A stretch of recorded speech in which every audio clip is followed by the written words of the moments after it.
जय हिंद दोस्तों। मुझे पता नहीं आप किसको सुन रहे हैं, कवि कुमार विश्वास को, एक राजनीतिक पार्टी में काम करने वाले कार्यकर्ता को, सोशल एक्टिविस्ट को, पर थोड़ी देर के लिए मुझे मत देखिए, मैं जो कहना चाह रहा हूं वो सुनिए। पिछले 2 दिन से सोशल मीडिया पर एक वीडियो देखा जिसमें कश्मीर में लोकतंत्र का सबसे बड़ा महापर्व चुनाव निर्विघ्न कराने के लिए गए हुए भारत के कुछ बेटे, हिंदुस्तान के कुछ वीर सिपाही, अर्धसैनिक बल सड़क पर जा रहे हैं और वहां कुछ शोहदे, कुछ लफंगे उनको थप्पड़ मार रहे हैं, गालियां दे रहे हैं, उनका हेलमेट छीन रहे हैं। वो सशस्त्र हैं, उनके हाथों में राइफल है, लेकिन उनके पैरों में इस तथाकथित कानून और कुछ मानवाधिकारों की बेड़ियां हैं। मुझे 2 दिन से बड़ी बेचैनी है इस बात की कि इस पर क्या किया जाए। मैंने बहुत सारी प्रतिक्रियाएं देखी। लोग कह रहे हैं देखिए हमारे सैनिकों में कितना धैर्य है। कुछ लोग कह रहे हैं कि नहीं नहीं, ये तो मानवाधिकार की बात करने वाले लोगों को जो कहते थे उनको अकल आनी चाहिए, देखिए वहां के लोग कैसी बातें कर रहे हैं। क्या हम इस देश में कुछ देर के लिए, कुछ वक्त के लिए अपनी अपनी पार्टी, अपने अपने नेताओं की चापलूसी और उनके घेरे से बाहर आके सोच सकते हैं? क्या हम ये सवाल कर सकते हैं कि एक राज्य में, केंद्र में एक जैसी सरकार होने के बाद, सारी शक्ति होने के बाद भी हिंदुस्तान के किसी बेटे पर एक लफंगा हाथ कैसे उठा देता है? और क्या हम ये सोच सकते हैं कि इस देश के लोकतंत्र का महापर्व मनाने के बाद अगर 6% वोट कश्मीर में कास्ट हो रही हैं, तो इसके केवल 2 कारण हो सकते हैं, या तो भय है या भरोसा नहीं है। या तो लोगों को भय है कि अगर वो वोट डालने निकलेंगे तो अलगाववादी ताकतें उन पर हमला करेंगी, या उन्हें हमारी लोकतांत्रिक व्यवस्था में भरोसा नहीं है। और दोनों में ही हमको चिंता करनी पड़ेगी कि हम कश्मीर के साथियों को भरोसे में कैसे लें कि वो लोकतंत्र के माध्यम से मुख्यधारा में आए, या अलगाववादियों को इतना भय कैसे हो कि अगर तुमने किसी पर हाथ उठाया, उंगली उठाई तो तुम्हारी खैर नहीं होगी। लेकिन हमें कहां चिंता है, हम अपने अपने रहनुमाओं के पीछे फिदा हैं। मोदी मोदी, अरविंद अरविंद, राहुल, हमारे पास चेहरे आते रहते हैं। Indira is India, India is Indira, Modi राज आ गया, योगी राज आ गया, AK राज आ गया, राहुल गांधी जीत गए। हमें पता ही नहीं है कि कुछ वक्त का काम है। मोदी हो, राहुल हो, अरविंद हो, योगी हो, कोई भी है, 5 साल, 10 साल, 25 साल, देश 5000 साल का है और मेरे और आपके जाने के बाद हजारों वर्ष रहेगा। लेकिन सोच के देखिए कि आप कंधार से लेकर ब्रह्म प्रदेश तक थे, लेकिन हमारी इन्हीं चुप्पियों ने और हमारी अपनी अपनी रियासतों, अपने अपने राजाओं के प्रति इन्हीं निष्ठाओं ने इस देश के टुकड़े करा दिए और हम चुप बैठे रहे। और आज हम अपने पूर्वजों को कोसते रहते हैं कि उनके रहते कैसा कैसे बट गया, हमारे रहते हो रहा है। दुष्यंत का एक शेर है, रहनुमाओं की अदाओं पे फिदा है दुनिया, इस बहकती हुई दुनिया को संभालो यारो। प्रधानमंत्री मेरे भी हैं, गृहमंत्री मेरे भी हैं। सदन में बोलने से काम नहीं चलेगा, बाहर एक्शन करके दिखाना पड़ेगा। हमारा एक बेटा वहां जासूसी के आरोप में पकड़ लिया है, बाहर से उठा के ले आए, बंद कर लिया है। हम सदन में चिल्ला रहे हैं, हम सड़कों पे चिल्ला रहे हैं, हम फेसबुक पे आउटरीच दिखा रहे हैं पाकिस्तान के खिलाफ। हम अमेरिका की तरफ मुंह करके कह रहे हैं कि आप पाकिस्तान को आतंकवादी देश घोषित कर दीजिए। क्यों? आपने कर दिया, आप कर दीजिए। सबसे पहले बैठिए पार्लियामेंट में और कहिए कि पाकिस्तान आतंकवादी देश है, हम इससे बातचीत नहीं करेंगे। लेकिन आपने तो उसे मोस्ट फेवर्ड नेशन का बिजनेस स्टेटस दे रखा है। कलेजे पे हाथ रख के बताइए, आप में से कितने लोग हैं जो पाकिस्तान से प्याज नहीं आई तो भूखे मर जाएंगे?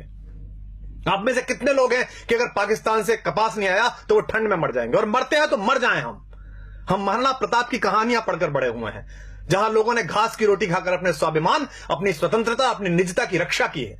क्या हो जाएगा इन प्रतिबंधों से? अगर नहीं आएगी प्याज, नहीं आएगी वहां से कपास, तो क्या हो जाएगा? भारत के अभूतपूर्व राष्ट्रपति APJ अब्दुल कलाम साहब ने तय किया कि भारत की अस्मिता का प्रतीक एक बार परमाणु विस्फोट करके देखा जाए। पोखरण में परमाणु विस्फोट हुआ, पूरी दुनिया ने हम पर प्रतिबंध लगाए, इसी अमेरिका ने हम पर प्रतिबंध लगाए।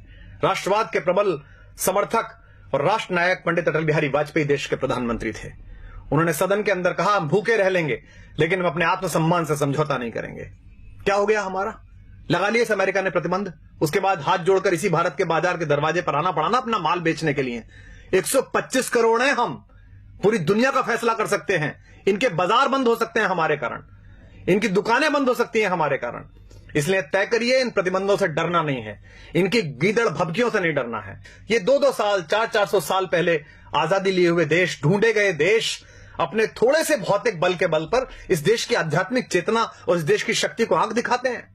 हम उस विवेकानंद के वंशज हैं जिन्होंने उस पराधीनता के समय पर भी शिकागो में जाकर दुनिया के धर्मों को यह बताया था कि हम लेडीज एंड जेंटलमैन वाले नहीं, भाइयों और बहनों वाले देश हैं। अयम निजः परो वेति गणना लघुचेत साम उदार चरिता नाम तु वसुधैव कुटुंबकम। इसलिए हम वसुधा को कुटुंब समझते हैं। लेकिन यह भी ध्यान रखिएगा, युद्ध की संभावना में जी रहे सब देश सुन लें, युद्ध भी है, बुद्ध भी है, जिसे चाहे उसे चुन लें। एक देश अगर आपकी तरफ इतने खतरनाक इरादे रखता है तो आपका व्यवहार समझ में नहीं आता, आप स्वधर्म में ही नहीं, आप तय ही नहीं कर पा रहे कि क्या करेंगे। इस देश को, लोगों को एक बार तय करना पड़ेगा कि हमारा स्टैंड क्या है। तो आप सबसे अनुरोध है कि ये जब कहा गया कि रहनुमाओं की अदाओं पे फिदा है दुनिया, इस बहकती हुई दुनिया को संभालो यारो, तो दुष्यंत ने इसी गजल में यह शेर भी कहा था कि कौन कहता है कि आकाश में सुराख नहीं हो सकता, एक पत्थर तो तबीयत से उछालो यारो। अगर आप राष्ट्रवाद का नाम लेकर लोगों का विश्वास मत हासिल करेंगे और उसके बाद राष्ट्रवाद के प्रबल प्रवर्तक बेटे वहां थप्पड़ से पीटे जाएंगे तो लोग आपसे सवाल करेंगे।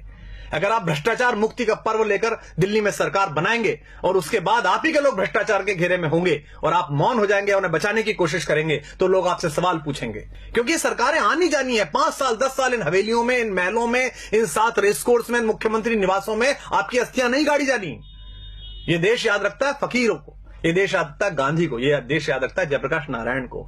इसलिए आप सबसे अनुरोध है कि अपने अपने कोटरों से बाहर निकलिए, अपने अपने ब्रैकेट से बाहर निकलिए।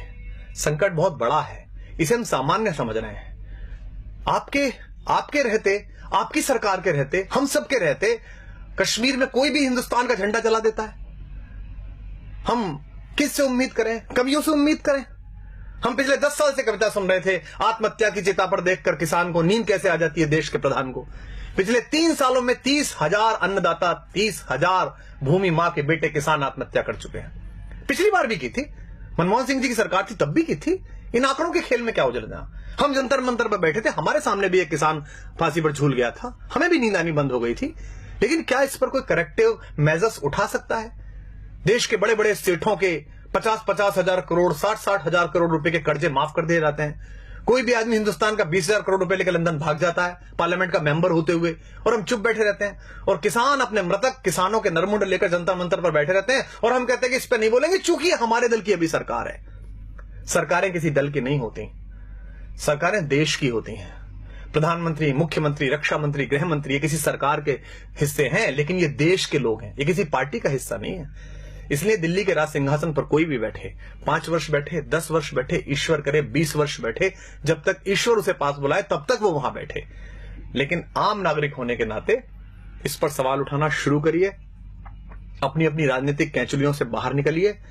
अन्यथा इकबाल ने एक शेर कहा था, हमने उसे गंभीरता से नहीं लिया और आज हम भारत, पाकिस्तान, बांग्लादेश के 3 टुकड़े देखते हैं। इकबाल ने जब यह शेर कहा था तब बर्मा से लेकर कंधार तक सिर्फ हम थे, हिंदोस्तां थे, सिंध नदी के आर पार पूरा भारत था।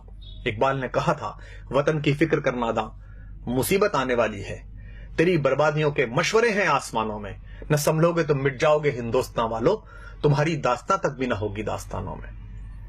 पिछली सरकार पाकिस्तान से बात करती थी तो हम सब लोग और विपक्ष के लोग कहते थे कि देखिए कैसी सरकार है, पाकिस्तान हमले कर रहा है, हम उससे बातचीत कर रहे हैं। बातचीत होनी चाहिए, लोकतंत्र में महत्व यही है कि आप बातचीत करते रहें। लेकिन अब कोई भी अचानक पाकिस्तान चला जाता है, लाशें आती रहती हैं, पठानकोट पे हमला होता है। जिस आईएसआई को हम 40 साल कहते रहे कि हमारे देश में अस्थिरता फैला रही है, आतंक फैला रही है, उस आईएसआई की टीम बुलाकर और हमारे सैनिकों की अगवानी में सिंहों की पेशी करवा दी कुत्तों के दरबारों में। वो पठानकोट में ढूंढने के लिए गए कि हत्याएं ठीक से हो गई कि नहीं हो गई, और उसके बाद उन्होंने जाकर कह दिया रावलपिंडी में कि वो आप ही ने खुद ने कर लिया होगा। हमारा स्टैंड क्या है? हम कहना क्या चाहते दुनिया से? ये देश के सारे कारपोरेट मिलकर एक कॉर्पस फंड नहीं बना सकते जिसमें एक फेंसिंग हो जाए, जिसमें हम उनसे संबंध नहीं रखें? क्या अगले 10 साल 20 साल हम ये भूल सकते हैं कि हमारे आसपास कोई पाकिस्तान नाम का राष्ट्र भी है? हम कभी क्रिकेट खेलते हैं, कभी नहीं खेलते हैं, कब गुलाम अली को सुनते हैं, कभी नहीं सुनते हैं। उधर से गजल आ जाती है तो हमारी राष्ट्रीयता प्रभावित हो जाती है। धर्मशाला में क्रिकेट खेलनी है उनके साथ और इससे पैसा मिलेगा बीसीसीआई को, इससे कुछ सेठों के धंधे चलेंगे, कुछ लोगों के चेहरे चमकेंगे, तो हम कहते हैं नहीं नहीं, खेल तो होता रहना चाहिए, ऐसे संबंध क्यों खत्म करें? तय करिए कि देश है कि धर्मशाला है, कोई भी कहीं से घुसेगा या नहीं घुसेगा।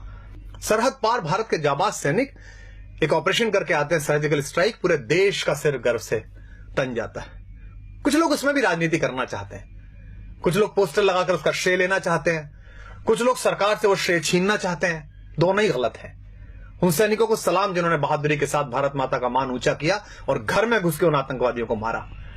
लेकिन उसी सेना का एक सिपाही हमसे शिकायत करता है देश से कि भाई आपके नेता आपके अफसरों की मिली भगत से मेरी दाल वो खा गए, मुझे हल्दी का पानी पीना पड़ रहा है, तो हम चुप हो जाते हैं। हमको लगता है नहीं अब चुप रहो, सरकार तो अपनी है।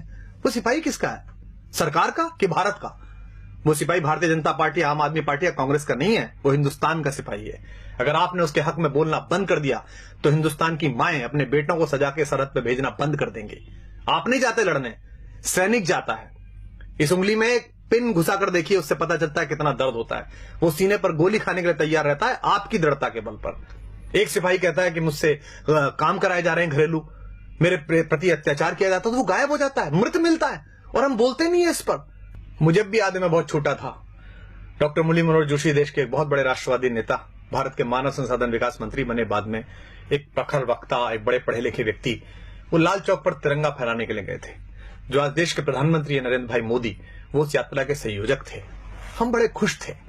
हमारे यहाँ कविता लिखी बलबीर सिंह करुण ने, कुछ देशभक्ति के मंत्र वहां हमने जाकर बांचे तो हैं, हम देशद्रोह के विषधर के फन पर चढ़कर नाचे तो हैं, आतंकवाद के अंधड़ को आगे बढ़ ललकारा तो है, धीमा ही सही तमाचा पर उसके मुंह पर मारा तो है, लो हमने जिद पूरी कर दी उस लाल चौक तक जाने की, अगली बारी रावलपिंडी पर यह झंडा फहराने की। हमने कविता पढ़ी, तालियां बजाई, मुझे अब भी रोमांच हो रहा है।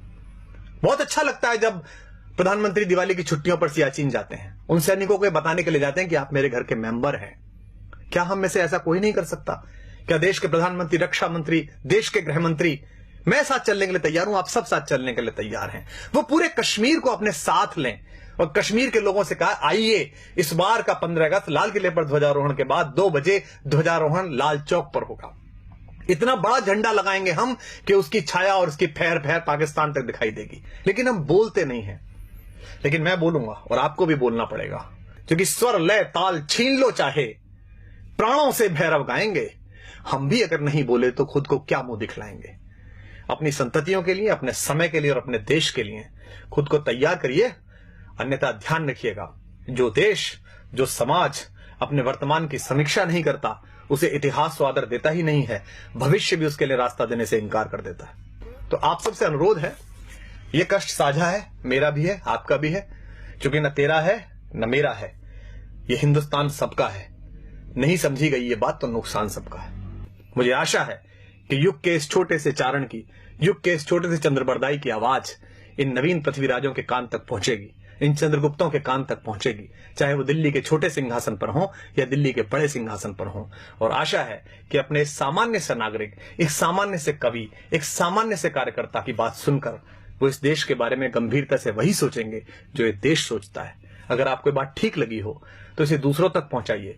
इस आवाज को इतनी बड़ी बनाइए कि इस देश की सरकारों को, इस देश में पॉलिसी तय करने वालों को, इस देश की गति नियति की दिशाएं तय करने वाले उन सब लोगों के कानों तक, उनकी आंखों तक ये आवाज पहुंच सके। जय हिंद, जय भारत, वंदे मातरम।